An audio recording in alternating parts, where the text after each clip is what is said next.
Unë besoj që në Republikën e Kosovës ka shumë profesore e profesor, ka shumë personalitete e figura që do t'i bënin nder Republikës, por edhe do të ishin në lartësinë e përgjegjësisë duke u bërë presidente ose president të Republikës. Dhe ne I kërkuam 3 emra të përveçëm nga PDK dhe LDK. Kanë mundur ta kenë secili nga një emër dhe një emër që s'është asnjërit.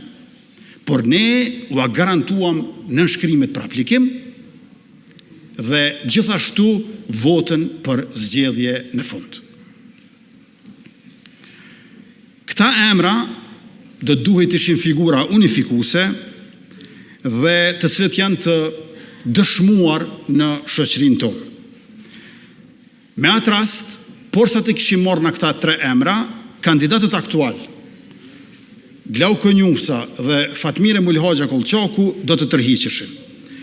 Zotri Njufsa, personi I dytë më I votuar në historinë parlamentare të Republikës, ish kryetari I kuvendit dhe person me integritet të lartë dhe me konsenzus të gjerë, me mendje thellë e dije po ashtu të gjerë, është tërhequr në favor të figurave konsensuale që mund të propozohen nga opozita. Vetë publikisht, Glauko Njufsa tha, veç na sjellni një figurë konsensuale. Dhe mandej e bëri edhe hapin tjetër. Veç na sjellni 3 emra dhe ne po tërhiqemi. Një herë ofroi tërheqjen në rast të figurës konsensuale, e më pastaj ofroi tërheqjen në rast se PDK dhe LDK na sjellin 3 emra si subjekte opozitare për neve si mazhorancë që thjesht edhe t'ua mundsojmë aplikimin edhe t'ua garantojmë zgjedhjen njërit prej tyre.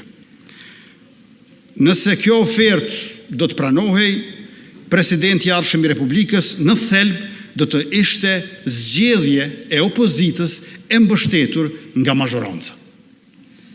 Sot opozita ka mundur ta ketë presidentin e vet. Ata 3 emra ne garantojmë zgjedhjen e njërit prej tyre. Por u refuzuam. Opozita ka refuzuar të ketë president